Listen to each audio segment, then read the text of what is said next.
Salut à tous et bienvenue dans Nantes Foot, votre émission hebdomadaire qui décrypte toute l'actualité des Canaries. Ravi de vous retrouver justement pour cette nouvelle émission avec un casting XXL autour du plateau. Qui d'autre que notre monsieur Coupe de France, Marius Anita, pour débriefer ce match de Coupe de France. Marius Anita, ancien joueur de Carquefou, bonsoir. Bonsoir Maxime. Merci d'être avec nous sur ce plateau. J'espère que vous allez bien, que vous avez passé de bonnes fêtes. Très très bien. Toujours motivé Incroyable. pour parler de Coupe de France. Toujours. Vous serez accompagné ce soir de notre lefto préféré, Mathis Weber, journaliste à Fun Radio Atlantique. Salut Mathis. Bonjour Maxime, vous dites XXL parce que les fêtes sont passées par là, on va le prendre comment Est-ce que la sieste était XXL En plus la sieste a vraiment été Ouais. XXL, j'ai pas déçu, je suis pas fatigué donc en pleine forme. Bah, vous êtes tous les deux très en forme, ça Allez. promet une très belle émission. Messieurs, ce soir il le faudra parce qu'on va essayer de lire dans l'avenir. On vous donnera nos prédictions pour la suite de la saison 2025-2026. Ne manquez pas ça, ce sera en fin d'émission. Il y aura aussi les top flops après cette élimination en Coupe de France, notre traditionnel quiz de fin d'émission. Mais d'abord, place au débrief, c'est parti.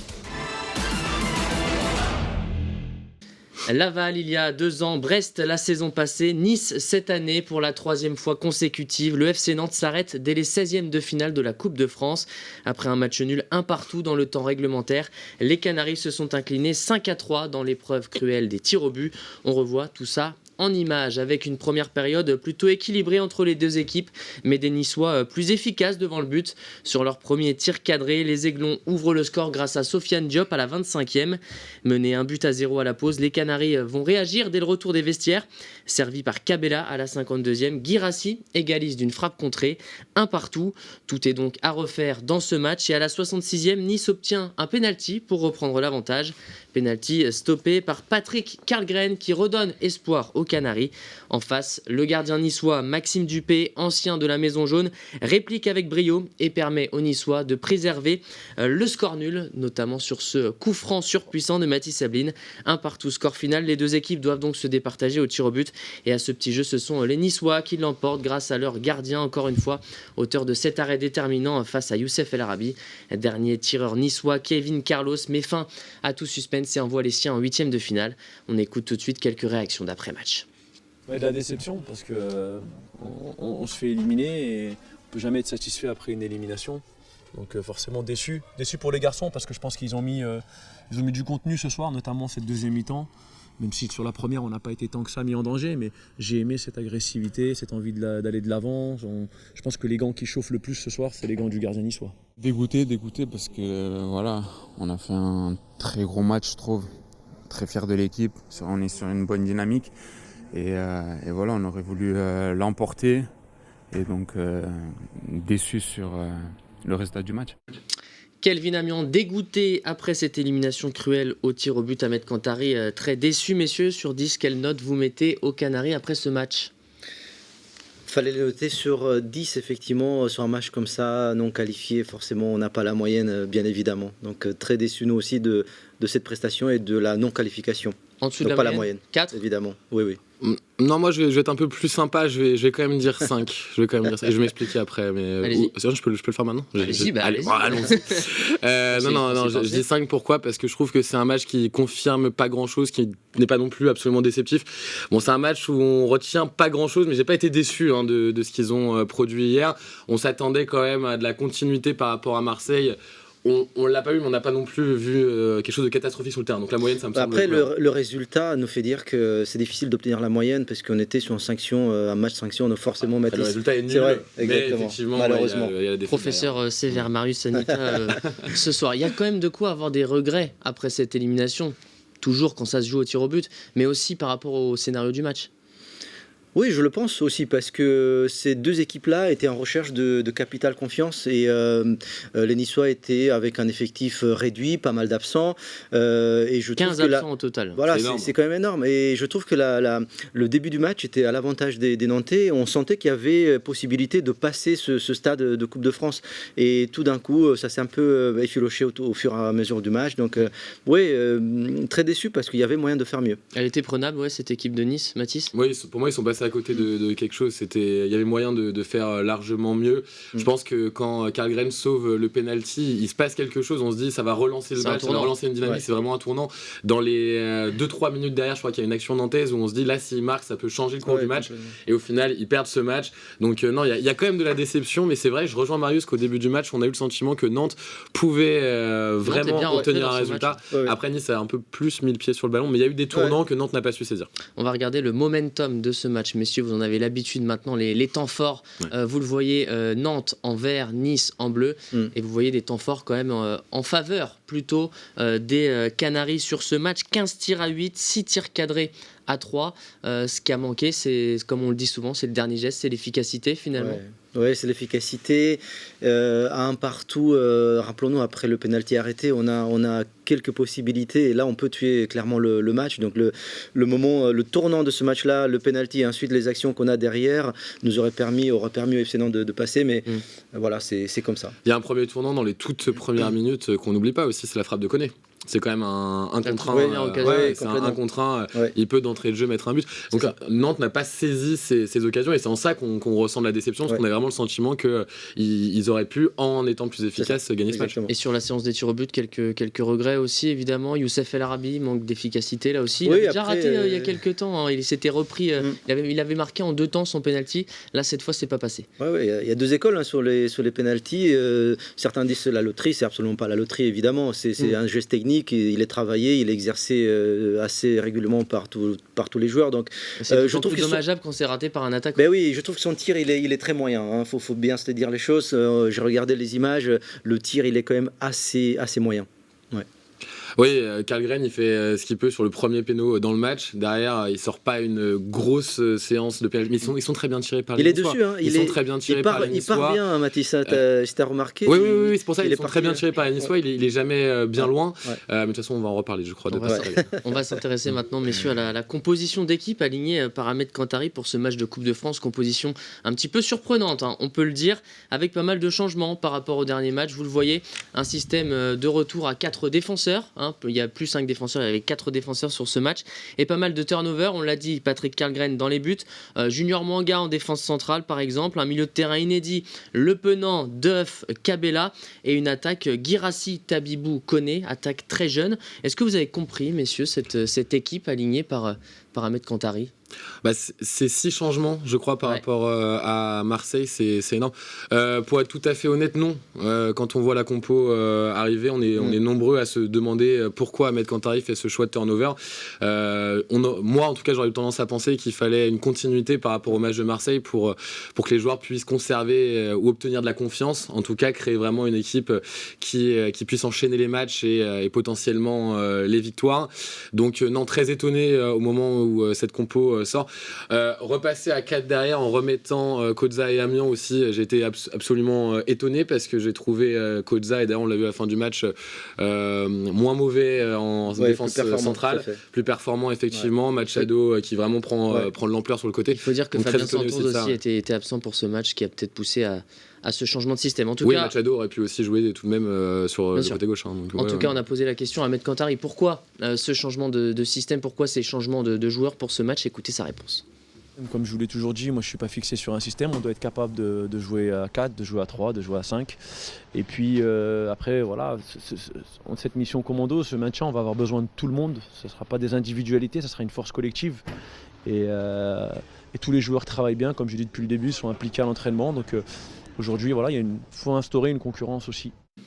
Il faut instaurer une concurrence, nous dit Ahmed Kantari. Marius, est-ce que ça donne pas quand même l'impression que cette Coupe de France, elle a été un peu jetée à la poubelle, si je le dis grossièrement, sur ce match? Alors, de par le résultat final, oui, mais en fait, ce qu'il a voulu faire, on le comprend très bien à travers ses mots, c'est qu'il voulait intéresser tout le monde à l'objectif final qui est le maintien. Donc forcément, ce match de Coupe de France tombait à pic pour revoir l'effectif et donner du temps de jeu à certains joueurs, parce que c'est le moment idéal pour le faire. En cas de victoire, tout le monde aurait été content. Donc je comprends très bien où il voulait en venir, sauf que peut-être que l'équipe avait besoin de plus d'automatisme, et faire rejouer un maximum de joueurs qui ont joué contre Marseille aurait été plus bénéfique à la longue. Donc c'était un pari qui a été pris, il est en partie perdu, mais en même temps il a intéressé tout le monde sur cette séquence-là. On a posé une question à nos abonnés sur notre compte Instagram. Est-ce que cette élimination n'est-elle pas finalement une bonne nouvelle dans le cadre de l'optique, dans l'optique du maintien. Ils sont 65% à penser que c'est un mal pour un bien. Est-ce que vous pensez comme eux, messieurs, ou pas? Alors pour le coup, pas du tout. Moi, je pense que... Question de dynamique? Ouais, non, pas sur la dynamique, mais c'est quand même la Coupe de France, toujours quelque chose qui peut motiver aussi à penser à autre chose que le maintien dans cette configuration-là. Parce que là, ils vont être uniquement dans une course contre la peur, un peu. Hein, ça va être ça. Toute la fin de saison va être basée sur... Ça peut permettre de s'aérer un peu l'esprit. Exactement, va être basée sur jouer des matchs pour surtout ne pas perdre et ne pas descendre. Ça peut quand même être des éclipses dans ce climat qui va être un peu morose jusqu'à la fin de saison, parce que moi, c'est en tout cas ce que j'en pense. Donc non, je suis pas d'accord. Je pense que la Coupe de France est toujours une belle éclaircie. C'est un moteur, c'est toujours un moteur. Avoir une deuxième compétition à côté, ça permet justement à faire ce que l'entraîneur voulait le faire, c'est tourner un peu tout l'effectif, faire jouer. Tout le monde est concerné par des objectifs Coupe de France, championnat, et ça aurait pas été de trop d'avoir ce match de Coupe de France supplémentaire. Donner une arme, créer une dynamique positive, et je l'ai vécu à mon niveau, à mon petit niveau. On était en phase de maintien et on jouait la Coupe de France à côté, donc ça a créé une dynamique positive et on s'est sauvé. On a fait des beaux parcours en Coupe de France. Donc c'est valable à tous les niveaux, je pense. C'est pas propre juste à la Ligue 1 ou autre. Donc voilà, c'est mon point de vue. Et juste comme disait Marius juste avant, c'est quand même concernant pour l'intégralité de l'effectif. Ça permet aussi de concerner tout le monde, et ça c'est quelque chose de très important pour maintenir un vestiaire, et ça du coup il n'y aura pas la possibilité de le faire. Allez, on termine cette première partie avec un point calendrier, avec ce retour au championnat et ces 4 matchs qui vont nous intéresser à venir. Le Paris FC donc dimanche prochain à la Beaujoire, Nice encore à la Beaujoire le 25 janvier, un déplacement à Lorient le 31 janvier, puis la réception de Lyon le 8 février. Pour finir cette partie débrief, à noter que les joueuses du FC Nantes se sont elles qualifiées pour les 8e de finale de la Coupe de France après une victoire 9-0, messieurs, face à Bergerac, club de Régional 1. Elles affronteront Le Mans au prochain tour le week-end du 24-25 janvier prochain. On passe au top flop. Et on commence par le top de Matisse, un certain Rémi Cabella qui fêtait sa première titularisation ce dimanche sur la pelouse de la Beaujoire. Oui, ça fait plaisir de voir un joueur de ce niveau technique évoluer sous les couleurs du FC Nantes. J'ai pris beaucoup de plaisir à le regarder jouer. Et il a vraiment tout de suite pris le lead dans cet effectif, même dans sa communication avec les autres joueurs. Il a un poste clé. Il est vraiment au milieu du terrain, littéralement. Et ça permet d'avoir une communication avec tout le monde. Il le fait. Bon, après, on connaît un peu cette touche de trop qu'il peut avoir de temps en temps, qui peut être un peu agaçante. Mais bon, on lui pardonne parce que très sincèrement, ça fait quand même du bien de voir un leader technique au milieu du terrain et qui prend des initiatives comme il l'a fait. C'est vrai que c'est le genre de joueur, avant on regardait les autres équipes, on se disait lui là, ça fait plaisir à voir, et là il est à Nantes. Ouais, depuis Ludo Blas, je pense qu'on attendait ce type de joueur, et on l'a avec Rémi Cabella. Moi aussi je suis d'accord avec toi Mathis, cette touche technique qui manquait au milieu de terrain, elle va nous faire du bien, et peut-être qu'on va en discuter tout à l'heure pour la suite de championnat, parce que des joueurs comme Rémi Cabella auront un rôle extrêmement important dans l'économie de maintien. On va voir sa hitmap à Rémi Cabella sur ce match, sa zone d'activité, et on le voit, il a été tout simplement partout sur le terrain. 71 ballons touchés, très actif en première période, et puis une passe décisive pour sa première. Oui, et puis on le sent hyper concerné. Effectivement, cette hitmap, elle représente vraiment ce qu'on a vu hier. On avait le sentiment qu'il était partout. Une vraie débauche physique. Après, attention, il ne faut pas qu'il descende de trop non plus. Exactement, mais c'est très important. Hyper important quand même de voir aussi son niveau physique à son arrivée, alors qu'il n'était pas titulaire avec l'Olympiakos, c'est de voir qu'il est en forme. Et hier, il nous l'a confirmé. Il a envie, il est en forme. Il a envie de prendre de la place dans cet effectif. Ça peut être effectivement une vraie valeur ajoutée pour la fin de saison. Oui, attention peut-être à ne pas descendre trop bas pour ne pas perdre en lucidité. C'est ce qui m'a un peu moins plu hier, mais c'est normal parce qu'il avait envie de jouer et d'être dans l'effectif. C'est qu'il est venu chercher par moments trop bas, donc c'était difficile derrière de le retrouver dans une phase un peu plus intéressante. Et on enchaîne avec votre top, Marius, et cette semaine, vous, c'est le gardien Patrick Karlgren que vous avez voulu mettre à l'honneur. Oui, parce qu'il y a eu un tournant dans ce match, et c'est le moment où il arrête le penalty, parce que ça donne un espoir immense à tout le stade, à tous les joueurs. Et pour cette raison-là, je pense qu'il était important de le mentionner en tant que top, c'est que c'est un moment décisif qui pouvait amener une victoire derrière. Donc voilà, le fait d'avoir arrêté ce penalty était, en plus on était à la 75e, donc voilà. Un gardien d'expérience en plus, donc voilà, c'est quelqu'un de sûr dans l'effectif. Je pense que humainement c'est quelqu'un d'intéressant, et sportivement peut apporter le petit plus. Allez-y Mathis, vous voulez réagir ? Non, moi je suis d'accord avec l'analyse de Marius. La seule chose, moi, qui a fait que je ne voulais pas le positionner sur ce top, c'est que c'est une défaite au penalty. Je ne mets pas la responsabilité sur lui, mais effectivement, pour moi, pour qu'il ait vraiment cette place de leader du match, il fallait qu'il arrête un penalty sur la séance. Mais sinon, non, rien de lui reprocher. Effectivement, le péno qu'il arrête dans le match, très bel arrêt. On passe au flop et vous gardez la main, Marius, parce que celui qui vous a déçu sur ce match, c'est l'ailier gaucher Herba Guirassy, l'ailier gauche Herba Guirassy, qui a pourtant marqué le but de l'égalisation, mais qui vous a pas vraiment plu sur le contenu. Oui, après, la jeunesse parle, j'ai envie de dire. Herba, c'est un garçon qui a beaucoup de talent et ce qu'il a fait dimanche était en deçà de ce qu'il peut rendre réellement. C'est-à-dire qu'il y a eu par moments beaucoup d'envie, ce qui était très bien, mais la touche de trop, peut-être le choix, pas le bon choix au bon moment. Et c'est ça que j'ai déploré dans sa prestation. C'est pas tant sa qualité intrinsèque qui est là, qui est présente. Hein, c'est pas ça qui est discuté aujourd'hui. Ouais. C'est vraiment la prestation dans le couloir de dimanche qui a été très moyenne avec des choix très moyen.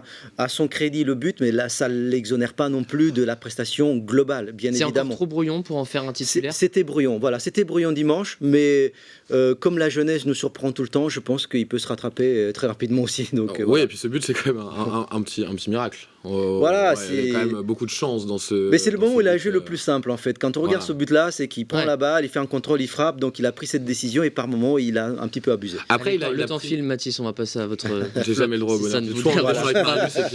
Et votre flop à vous, Mathis, après ce match, c'est Johan Le Penant qui fêtait son retour dans le 11 de départ après 2 matchs sur le banc. Ouais, un peu non, vraiment déçu. C'est un joueur, moi, que j'apprécie beaucoup, je l'ai toujours dit, c'est un joueur que j'apprécie vraiment beaucoup. Il est arrivé de Lyon, on attendait beaucoup de ce joueur, il a d'ailleurs beaucoup prouvé au départ. Je trouve qu'il est vraiment sur une mauvaise pente depuis maintenant quelques mois, ça commence à durer, même s'il y a eu quelques bons matchs réalisés avec vraiment un gros volume de jeu, on avait aussi su le dire ici. Hier, je l'ai trouvé vraiment transparent, on l'a très peu vu, il n'a pas eu d'impact dans le jeu du FC Nantes.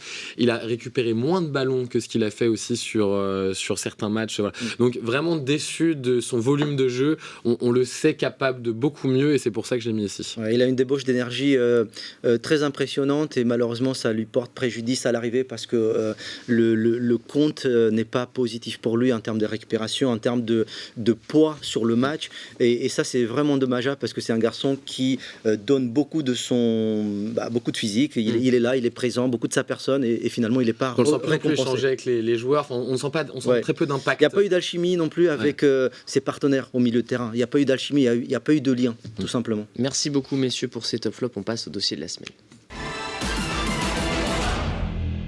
Et cette semaine, dans le dossier, on sort les boules de cristal, on prend des risques, on se mouille et on vous livre nos prédictions pour 2026. Quelle deuxième partie de saison pour le FC Nantes? Maintien tranquille ou lutte jusqu'au bout? Quel joueur va exploser?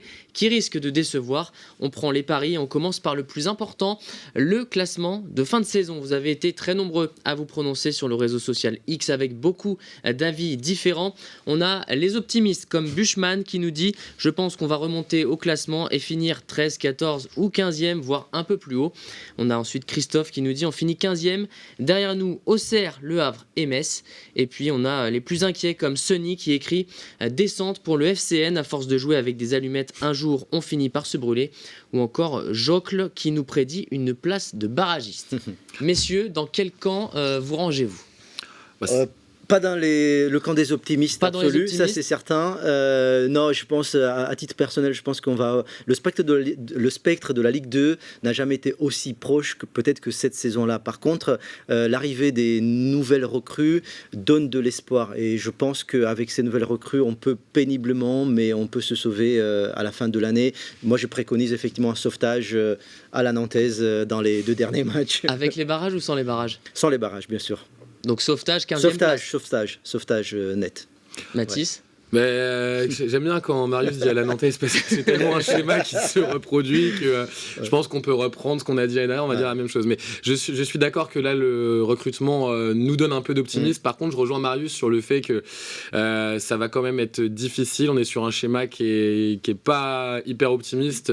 D'ailleurs, même quand on dit que certains internautes ont été optimistes, ça veut dire 14, 15e place, ça veut dire être optimiste. Oui, on parle plus de la Ligue des Champions. En début de saison, certains vous voyez en Europe. En Ligue Europa, oui, je me rappelle, on a vu ça. pas. Donc non, même l'optimisme aujourd'hui, c'est être 14-15e. Donc moi, je vais être encore moins optimiste que les moins optimistes et je vais dire qu'effectivement, on va aller sur peut-être un barrage. Moi, je pense que ça peut être un barrage ou ça peut être un sauvetage 15e place, mais pas beaucoup mieux. Ok. Ouais. Et les prochaines semaines vont être déterminantes, on le disait tout à l'heure, avec des matchs très importants. On en saura assez vite finalement un peu plus sur cette lutte. On sera fixé, oui, je pense qu'on sera fixé assez rapidement sur le chemin, c'est la trajectoire Moi, je pense pas, du classement. Je pense pas parce que c'est quand même très resserré. On en parlait juste avant, les points en bas de tableau sont très resserrés. Je pense que ça peut vraiment lutter jusqu'au dernier match. Moi, je le vois plutôt comme ça, le scénario. Ça, c'était pour le plan collectif. Messieurs, maintenant, sur le plan individuel, qui va tirer l'équipe vers le haut et à l'inverse, qui risque de passer à côté de sa deuxième partie de saison? On va regarder là encore quelques prédictions offertes par nos abonnés sur le réseau social X. On commence par quelqu'un qu'on connaît très bien, Emmanuel Merceron, qui nous a offert sa petite prédiction. Tabibou va confirmer et s'installer définitivement sur le côté droit, ou encore Le Penant, grand perdant du mercato d'hiver, va perdre sa place et jouera peu. Réaction, messieurs, sur ces deux prédictions? Emmanuel a bien vu le match d'hier, parce que Tabibou a fait un bon match à droite. Maintenant, moi, je veux pas être dans la culture de l'instant, j'attends la confirmation. Parce que, t'es en train de dire qu'Emmanuel est dans la culture de l'instant. Absolument pas. Il attend ça. Je vais bientôt me retrouver avec lui en face et il faut surtout pas qu'on soit dans le conflit. Je pense que Tabibou a toujours été meilleur à droite. D'ailleurs, sous Comboiré, quand il fait sa première entrée, il a été hyper performant à droite. Effectivement, si maintenant Kantari veut le faire jouer à droite, je pense qu'il y a une option, il y a un monde où il va faire une très bonne deuxième partie de saison. S'il joue au milieu, non. Et je ne sais plus ce qu'il a dit en deuxièmement. Et le Penant qui va... On l'a dit, le Penant, tout à fait. Je suis un peu inquiet. On est un peu inquiet pour lui, mais le football nous réserve quand même pas mal de surprises, donc à voir. Parce qu'il faut dire que des recrues, beaucoup de joueurs devraient être recrutés dans son secteur au milieu de terrain. Ibrahim Sissoko, qui devrait arriver cette semaine à la Genelière. Une pression. Mohamed Kaba. C'est vrai qu'on se demande quelle va être la place de Johan Le Penant pour la suite. Il peut subir une pression supplémentaire au-delà de ce qu'il subit actuellement. Par contre, moi, un joueur qui pourrait amener le plus, je vois quand même Machado, qui peut sécuriser ce poste en défense. Et après, Cabella, Ablin, voilà, des valeurs qui sont assez sûres. Car avant de vous demander de réagir, Mathis, on va regarder d'autres prédictions. Vous réagirez ensuite. Il y a Eloi qui nous dit Ablin finira meilleur buteur du club cette saison. Bon, il s'est pas trop mouillé. C'est pas compliqué. On est à peu près d'accord. Mais regardez la deuxième partie, El Arabi va baisser en régime en cette fin de saison. Là aussi, ça peut être vrai. Ça dépend. Et on va juste voir ce que nous dit Napnetum Ligueris. Il voit un Le Penant décevant encore une fois, un Leroux qui n'a pas le rendement attendu et un Mathis Ablin qui sera le principal artisan du maintien en gros. Ça dépend. El Arabi, hier, il nous a offert 10 minutes. C'était la réincarnation de Zinedine Zidane. Et puis après, par contre, il s'est complètement écroulé puis il rate son penalty. Non, El Arabi, effectivement, moi je le vois aussi quand même un peu sur une pente descendante. Je voulais juste revenir sur ce que disait, je peux rebondir par rapport à Leroux sur ce qu'a dit sur les tweets que vient de nous montrer Maxime. Ça va être rapide, il vous reste tranquille. Sur les milieux de terrain. Les milieux de terrain, effectivement, là, il va vraiment y avoir un gros problème parce qu'il y a beaucoup de milieux, très peu de place. Il y en a qui vont arriver, il va falloir qu'il y ait des départs. Ong notamment est sur le départ, il va falloir qu'il y ait des départs parce que là, il y a trop de joueurs au milieu de terrain. Merci beaucoup, messieurs. Vous n'y échapperez pas au quiz de fin d'émission. Et cette semaine, le thème du quiz, c'est les Nantais à la CAN. On a deux internationaux, Chidozie Awaziem et Mostafa Mohamed, qui sont toujours en lice avec respectivement le Nigeria et l'Égypte. Alors je vous ai préparé un petit quiz sur les liens entre le FC Nantes et la CAN. Un point par bonne réponse, messieurs. Vous entendez la petite musique. Allons-y. C'est pas le sujet qu'on attendait, mais on essaie de se préparer à chaque fois, puis on se fait toujours avoir. La pression est là. Vous inquiétez pas, ça va bien se passer. Première question, on y va. Quel entraîneur né à Nantes a remporté la CAN en 2024 ? C'est-à-dire lors de la dernière édition. Ouais. Un indice ? L'entraîneur, le sélectionneur qui a remporté la dernière CAN, le sélectionneur de la Côte d'Ivoire. Je ne saurais pas. Non, je laisse ma main. Je l'ai pas. Emers Faye, évidemment, originaire notamment de Malakoff, qui avait remporté la CAN 2-1 en finale face au Nigeria. Allez, celle-ci vous laissera peut-être plus de chance. Qui sont les 3 anciens Nantais sélectionnés avec la Côte d'Ivoire pour la CAN qui se dispute actuellement ? Il y a 3 anciens Nantais, il y a des gros noms, et il y en a qu'on a peut-être un peu plus oubliés. Sûrement.